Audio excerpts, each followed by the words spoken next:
store your extra eggs by turning them into dry pasta. I'm Carolyn from Homesteading Family, and by the time you finish watching this video, you are going to know exactly how to turn your extra beautiful farm fresh eggs, or even your store-bought eggs, into dry pasta that will wait for when you need it for a family dinner in your pantry. This is the exact way that I make homemade pasta for my family that I'm going to dry. All right, now I'm not gonna lie to you. Making pasta is kind of a big project, but when you taste it compared to store-bought pasta, you're gonna remember why you did this and undertook this project in the first place. It is absolutely delicious. And if you have some extra kitchen tools with you, it's gonna make your process a lot easier. And by that, I mean a pasta roller or a maybe a KitchenAid attachment that has a pasta roller. You can certainly do this by hand, but this is gonna go a lot faster for you if you have a mixer and a pasta roller. If you are hoping to do a huge batch of this, enough to kind of get you through the year, you're really gonna wanna look at investing in some of that equipment. It will save you hours and hours off of work on this project. So this is totally worth it and absolutely delicious. Right here we have 2 cups of all-purpose flour. Now I find that pasta dough recipes do not double well. So you don't want to go too big. You really want to start on small batches, but this works up so quickly, especially if you're using a mixer, that that's really not a problem. So we have 2 cups of the all-purpose flour. If I want to use it for longer term storage, I always make it with the all-purpose flour. If you are going to make it and eat it right away or within about a week, then you can go ahead and add in some, freshly ground sprouted flour. You could add something like that in. So now I'm going to go ahead and just add a good pinch. This is about a 1/4 teaspoon of a good quality fine salt. Okay, and I have a little well made right here in my flour. If you're doing this in the mixer, just go ahead and toss it all in. And I'm gonna start by putting in 2 whole eggs. And just go ahead and beat those eggs a little bit right there in the center, and then start incorporating in some flour. Now you can see exactly why this would be faster in a mixer, but I want to show you how to do it by hand just in case you don't have a mixer. You can see that this is very, very doable. Just like bread making, you have to be responsive to your dough because every environment's a little different. Okay, so we have nowhere near enough liquid. This is getting really dry and crumbly, and there's just no more liquid to suck up that flour, so we need to add another egg. These are our beautiful eggs straight from the chicken coop. They're fresh today. So nice. I can see pretty quickly that this just isn't quite enough. So I have 1 egg yolk here. Now in your kitchen, you may need a whole egg if you're feeling like this is just really dry, but try going with just half an egg and just the egg yolk to start. And mix that in. Now your goal here is just to get this dough to stick all the way together. But you want to work this egg in really well to the flour before you add anything else. Now if you're in a mixer, this whole process at this point would have taken a few seconds. Okay, now we're going to start splashing in some water, about a tablespoon at a time. You don't want to get too much water, and just mix it in. At some point here really quickly, it's going to be a little hard to work with the fork, and you're going to want to get your hands right in there.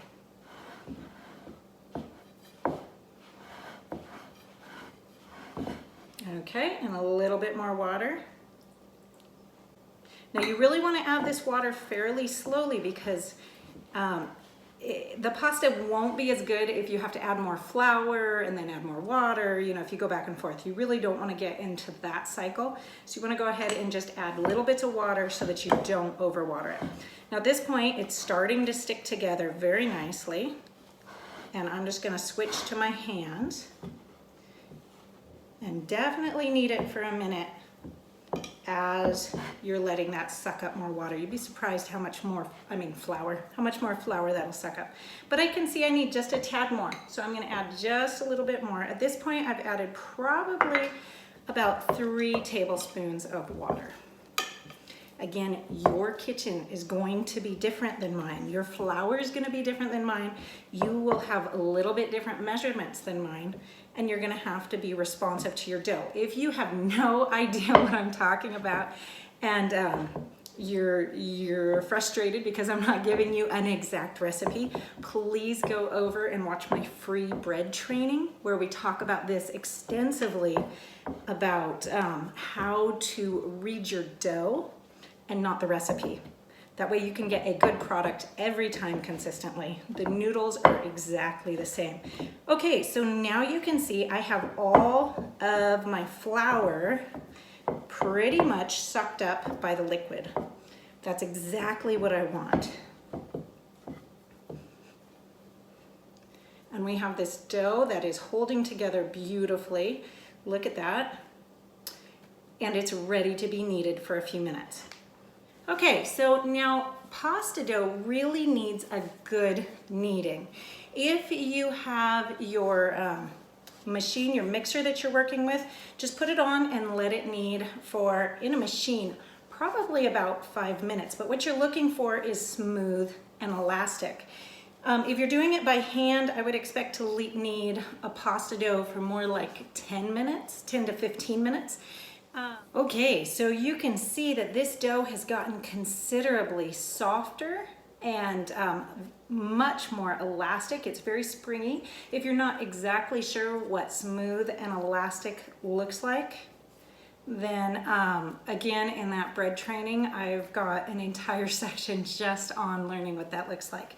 So this dough now is very close to ready to use, but one of the most important parts of making a really good pasta dough that's easy to work with is the rest period. So right now what we need to do is let this dough rest. Now you could wrap this in saran wrap and stick it in the refrigerator and let it rest overnight, up to 2 days.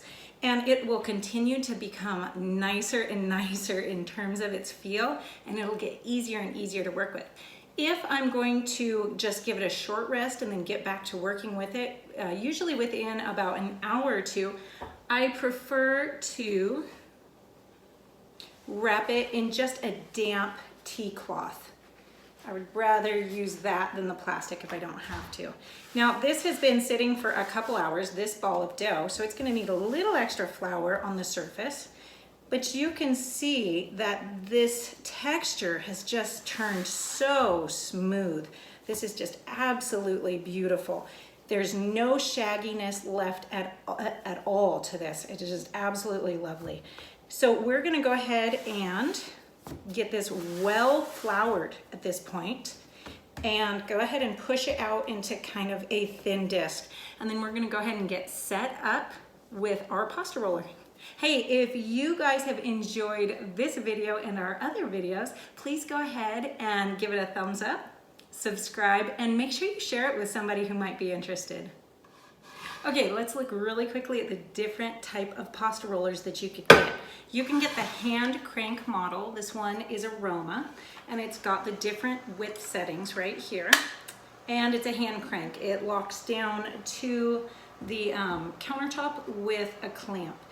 This thing has worked really, really well for us, but it's really best for a 2-person job. So if you have a second person in the kitchen with you, this is a lot of fun. It's really enjoyable. The kids love turning it. They love getting to make pasta, but you really do need 2 people, and it is a little bit slower.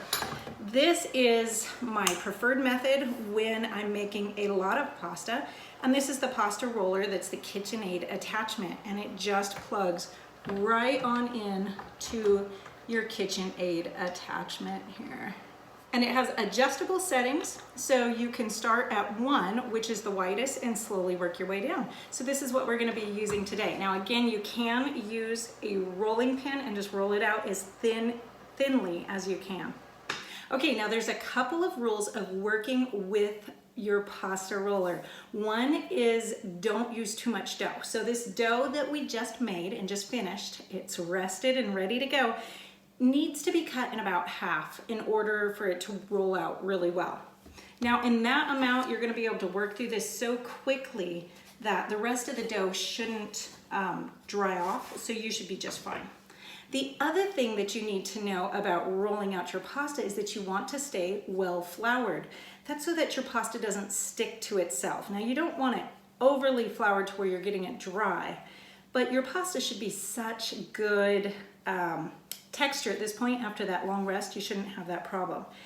You can certainly use the all-purpose flour that you were just using to create the dough, but my favorite for keeping the pasta floured at this point so it doesn't stick together is a semolina flour. This is 100% whole wheat semolina, and it just doesn't absorb into the dough as readily, so it really helps to keep it from sticking to itself.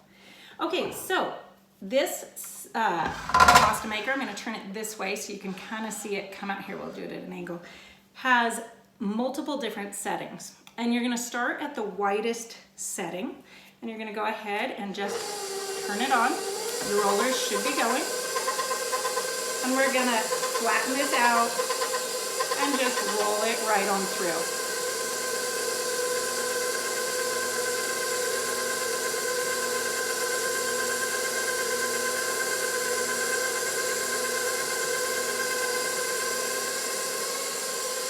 And you wanna roll it through on every setting at least 2 times.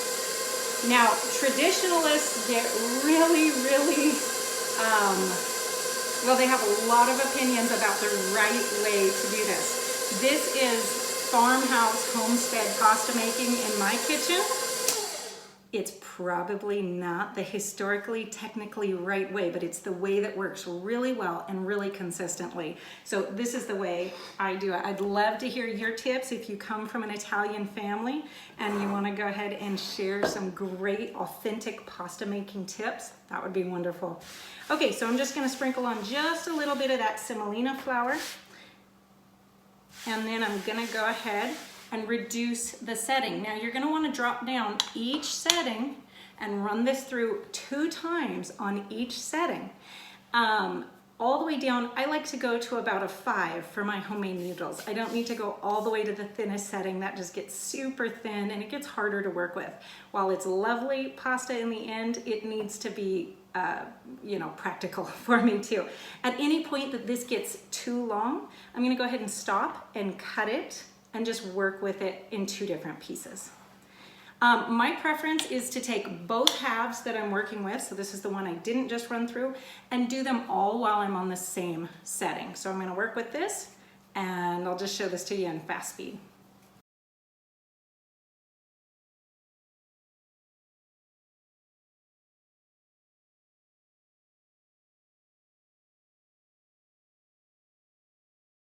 Okay, now that has taken me less than 10 minutes to complete all of that dough and get it all the way down through to level 5. I see somebody's woken up from their nap early.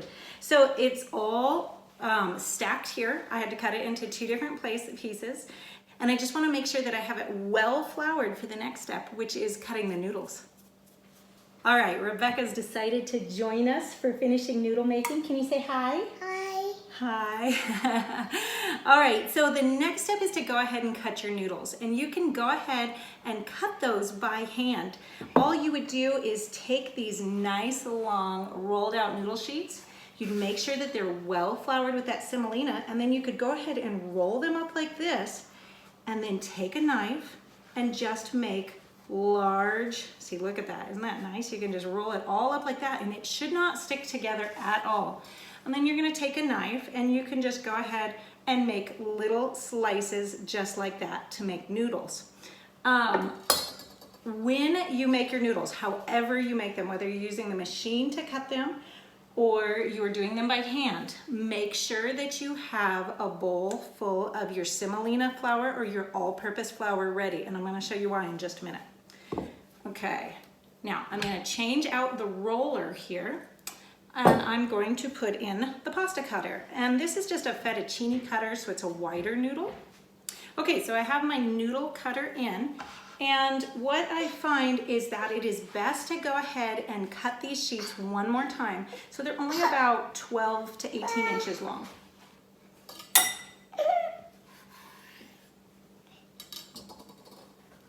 Okay, and again, this is the step where you want this really, really well floured.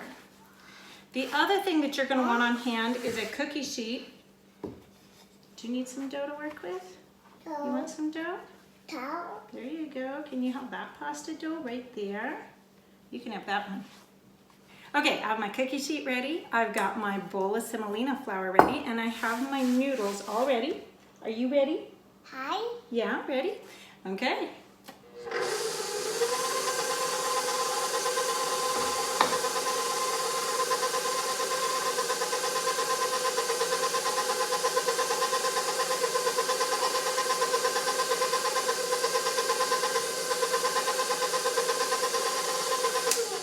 Now, immediately as these come out, I'm going to go ahead and drop them in a little bundle into the semolina flour and give them a just thorough coating, kind of like you're tossing something in a dressing.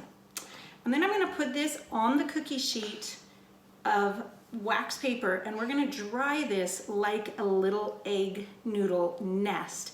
The reason for this versus hanging those noodles is because they actually fit a lot better into a storage container. If you have a little hanging rack, or you want to hang your noodles, you can do it. People used to do it over the backs of chairs or just on doweling.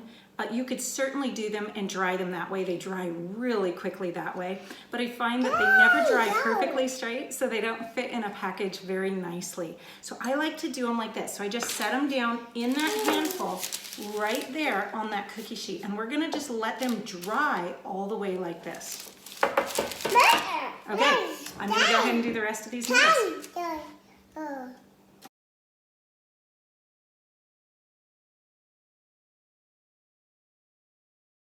All right, now doing all of those pasta noodles just took me less than 5 minutes. So these are 6 of the 8 nests that I have. And the way we're gonna go ahead and dry this pasta is to just go ahead and leave it out on the counter for a couple days. You could also put it in a dehydrator, or you could put it in a extremely low oven. And by that, I mean just the pilot light on and the door cracked.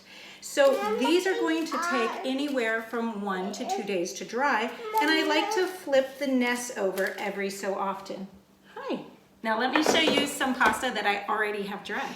These are some of those pasta nests that I have had dried from before, and you can see that they are very crispy.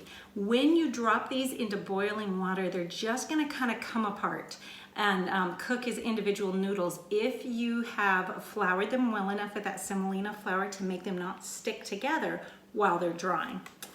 Now, here are some noodles that I hung dry.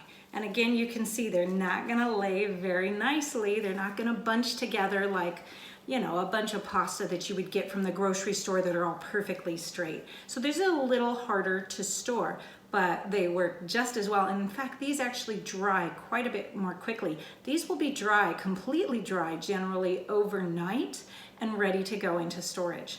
Now, I have a lot of people ask me about how much to store for their family, and you know that is such a varying degree. How much pasta do you eat every week?